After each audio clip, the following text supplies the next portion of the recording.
ጤና ይስጥልን አድማጮች፣ ይህ ኢትዮ ፕላስ ነው። የሩሲያው ታይገር ብረት ለበስ ተሽከርካሪ ከአሜሪካው ሃምቪ ብረት ለበስ ተሽከርካሪ በአንድ ጦርነት ሰልፈው እየተፋለሙ ነው ተብሏል። በራሪ ታንክ ስለሚባሉት የሩሲያ ሱ-25 የጦር ጀትና ስለ አሜሪካው ኤ-10 የጦር ጀት ሰፋ ያለ መረጃ እናስደምጣቸዋለን። በተጨማሪም ስለ ቻይናው ዋይ-20ኤ ስለተሰኘው ግዙፍ ወታደራዊ አውሮፕላንም ዝርዝር መረጃን አሰናድተናል። ቻናላችንን ሰብስክራይብ፣ ቪዲዮዎቹን ደግሞ ላይክ እና ሼር እያደረጋችሁልን ከኛ ጋር እንድትቆዩ እንጋብዛችኋለን።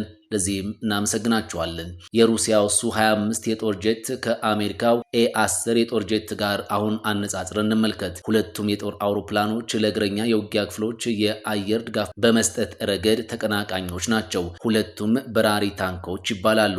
ከሩሲያው ሱ-25 እና ከአሜሪካው ኤ-10 ትክክለኛው በራሪ ታንክ የቱ ነው የሚለውንም በቆይታችን እንነግራችኋለን። በቀዝቃዛው ጦርነት ወቅት አሜሪካና የቀድሞ ሶቪየት ህብረት የአሁኗ ሩሲያ በርካታ የተራቀቁ የጦር መሳሪያዎችን መፍጠር የቻሉ ሲሆን በእነዚህ የጦር መሳሪያዎችም በጦር ሜዳዎች ላይ ተቀናቃኞች መሆን ችለዋል። ሩሲያና አሜሪካ በራሪ ታንክ የሚል ቅጽል ስም የተሰጣቸው የጦር አውሮፕላኖችን የታጠቁ ሀገራት ናቸው። ስለነዚህ አውሮፕላኖች ዘርዘር ያለውን ነገር እንነግራቸዋለን። የሩሲያው ሱ-25 ፍሮግፍት የጦር ጄት እና የአሜሪካው ኤ-10 ዋርቶግ የጦር ጄት ሁለቱም በራሪ ታንክ የሚል መጠሪያ የተሰጣቸው ሲሆን በመሬት ላይ በሚደረግ የውጊያ ወቅት የአየር ድጋፍ በመስጠት ረገድ ተቀናቃኞችም ናቸው። ሁለቱም አውሮፕላኖች የተራቀቁ የጦር መሳሪያዎችን የታጠቁ ሲሆን ዝቅተኛና ከፍታ ስፍራዎች ላይ ጥቃት በመሰንዘር እንዲሁም የቦምብ ጥቃት መሰንዘር የሚችሉ ሲሆን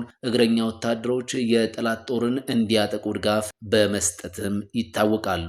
ኤ-10 ዋርቶግ የጦር ጄት የተመረተው በፈረንጆቹ 1972 ነው። አውሮፕላኑ የተወለደው በአሜሪካ አየር ኃይል በምድር ውጊያ ላይ ያለውን ክፍተት ለመሙላት ታስቦም ነበር። ኤ-10 ዋርቶግ የጦር ጄት ከአየር ላይ ወደ መሬት በሚደረጉ ውጊያዎች ወቅት ኤፍ-4 እንዲሁም ኤፍ-111 የተባሉ የአሜሪካ የጦር ጀቶችን ድክመቶች ሙሉ በሙሉ መሸፈን መቻሉም ይነገርለታል። ፍሮግፍት የጦር ጄት ሩሲያ ሱ-25 ፍሮግፍት የጦር ጄት በፈረንጆቹ 1978 ላይ ማምረት እንደጀመረች ይነገራል። የአውሮፕላኑ መመረት ዓላማም ከአሜሪካው ኤ-10 ጋር ተመሳሳይ እንደሆነ ይነገራል። የሶቪየት አየር ኃይል ዝቅተኛ ከፍታ ያላቸው ስፍራዎች ላይ የውጊያ አቅሙ ጠንካራ የሆነ አውሮፕላን ማሰለፍ አስፈላጊ ሆኖ በመገኘቱ ነው ሱ-25 የጦር ጀት የተወለደው። ከሱ-25 በፊት ሱ-17፣ ሱ-22፣ ሚግ-23 ቢኤን እና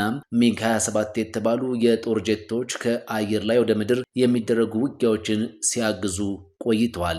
የሩሲያ ሱ-25 እና የአሜሪካ ኤ-10 በራሪ የጦር መሳሪያዎች ሲሆኑ የምድር ኃይል ጠላቶች ላይ ስጋትን በመጫር የሚታወቁም ናቸው። የአሜሪካው ኤ-10 ዋናው ትጥቅ 30 ሚሜ መድፍ ሲሆን 1174 ጥይቶች እንዳሉትም ይነገራል። መድፉ በደቂቃ እስከ 400 ዙሮች የሚደርስ እሳት የመትፋት ፍጥነት እንዳለውም ይታመናል። የሩሲያ ሱ-25ም ባለ 30 ሚሜ ባለ ሁለት መድፍ የተገጠመለት ሲሆን የሱ-25 ዋና መሳሪያዎች ሮኬቶች፣ ቦምቦችና ከምድር ወደ አየር ሚሳኤሎች ናቸው። ሱ-25 ትክክለኛና ኢላማዎችን የጠበቁ የቦምብ ጥቃቶችን እንዲሁም በጨረር የሚመሩ ሚሳኤሎች ተጠቅሞ ጥቃት ከመፈጸም አንጻር ጠንካራ እንደሆነም ይነገራል። የሩሲያ ሱ-25 ለፍጥነትና ለእንቅስቃሴ ተመራጭ ሲሆን የአሜሪካው ኤ-10 ከፍ ያለ መሳሪያ ጭነት እንደሚበልጥም ይነገራል።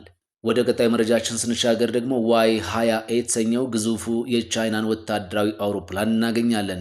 የጦር አውሮፕላኑ በተፈጥሮ አደጋ ለተጎዱ ሀገራት ድጋፍን አድርሷል። የ2022 የቻይና የአየር ትርኢት በደቡባዊ የሀገሪቱ ከተማ ዥዋይ መካሄድ ሲጀምርም ግዙፉ አውሮፕላን ለእይታ ቀርቦ ነበር። ዋይ-20ኤ የሚል ስያሜ የተሰጠው ቤጂንግ ሰራሽ የጦር አውሮፕላን በተፈጥሮ አደጋ ለተጎዱ ሀገራት ድጋፍንም አድርሷል። የ2022 የቻይና የአየር ትርኢት በደቡባዊ የሀገሪቱ ከተማ ዥዋይ መካሄድ ሲጀምርም ግዙፉ አውሮፕላን ለእይታ ቀርቦ እንደነበርም ይነገራል። ቻይና በራሷ አቅም የሰራችው ግዙፉ አውሮፕላን ረጅም ክንፎቹን ዘርግቶ መብረር ጀምሯል። ከ43 ሀገራት ከ740 በላይ ኩባንያዎች በዚያው ትርኢቱ ላይ ተሳታፊ ሆኖም ነበር። ከ100 በላይ አውሮፕላኖችም ለእይታ መቅረባቸው ይታወሳል። በተለይ ቻይና ስሪት የሆነው ዋይ 20ኤ ግዙፍ አውሮፕላን የበርካቶችን ቀልብ መሳቡም ተገልጿል። የዚህ አውሮፕላን ክንፎች ከዋናው የአውሮፕላን ክፍል ወይንም ቦዲ በላይ የተሰራ ነው።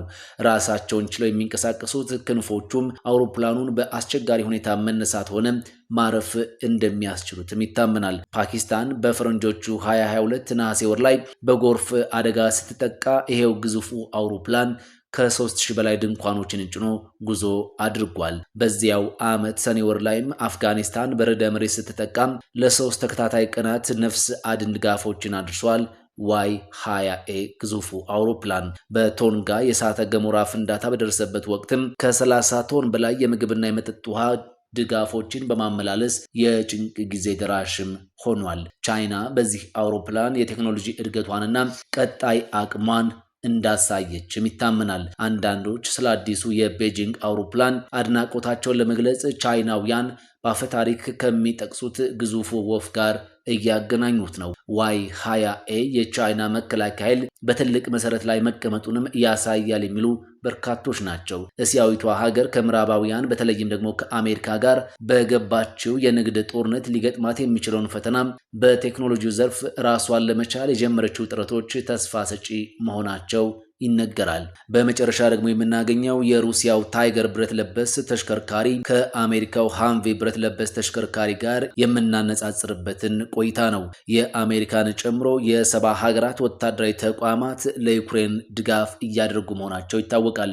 የሩሲያው ታይገር ብረት ለበስና አሜሪካው ሃምቪ ብረት ለበስ ተሽከርካሪዎች በዩክሬን ጦርነት ላይ እየተፋለሙም ይገኛል። በሩሲያና በዩክሬን መካከል ጦርነት ከተጀመረ ዓመታት የተቆጠሩ ሲሆን በርካታ ምዕራባውያን ሀገራትም ለዩክሬን የመሳሪያ ድጋፍ በማድረግ ላይ ናቸው። የሩሲያ መከላከያ ሚኒስቴር በአንድ ወቅት የ70 ሀገራት ወታደራዊ ተቋማት ለዩክሬን ድጋፍ እያደረጉ እንደሆነና ሩሲያ በዩክሬን ምድር ምዕራባውያን ጋር እየተዋጋች እንደሆነ መግለጹ ይታወሳል። አሜሪካ ለሩሲያ በተለያየ ጊዜ የተለያየ መጠን ያለው የጦር መሳሪያ ለዩክሬን የሰጠች ሲሆን ከነዚህ ውስጥም ሃምቪ የተባለው ብረት ለበስ የጦር ተሽከርካሪ አንዱ ነው። ሩሲያም በዩክሬን ካሰለፈቻቸው የጦር ተሽከርካሪዎች ውስጥ ታይገር ብረት ለበስ ተሽከርካሪ ይገኛል የተባለ ሲሆን በጦርነቱ ላይም የሩሲያው ታይገር የአሜሪካውን ሃምቪ ሲያሳድድ እንደታየ የሩሲያ መገናኛ ብዙሃን ምንጮች በአንድ ወቅት መዘገባቸው ይታወሳል። የሩሲያው ታይገር ብረት ለበስ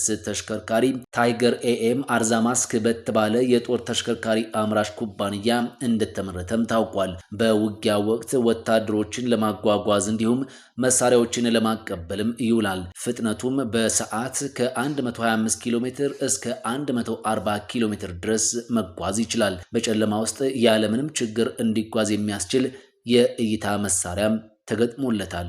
ሙሉ በሙሉ የጥይት መከላከያ አካልና መስታወትም ተገጥሞለታል። የሚታጠቃቸው መሳሪያዎቹን ስንመለከትም 2A72 አውቶማቲክ ጠመንጃ ከ30 ሚሜ ካሊባር ጋር AGS 30 አውቶማቲክ የእጅ ቦምብና የጭስ ቦምብ ማስወንጨፊያን ታጥቋል። ከዚህ ባለፈ ኮርኔት ዲ ጸረ ታንክ ሚሳኤል ስርዓት እንዲሁም ተንቀሳቃሽ አየር ክልል መከላከያዎችን ይገኙበታል። ሃምቪ ብረት ለበስ ተሽከርካሪ በውጊያ ወቅት ወታደሮችን ለማጓጓዝ እንዲሁም መሳሪያዎችን ለማቀበልም ይውላል። ፍጥነቱን ስንመለከትም በሰዓት ከ105 እስከ 113 ኪሎ ሜትር ድረስ ይጓዛል። ሙሉ በሙሉ የጥይት መከላከያ አካልና መስታወትም ተገጥሞለታል። በተጨማሪ ከጎንና ከኋላ ሙሉ በሙሉ የጥይት መከላከያ ተለጥፎለታል።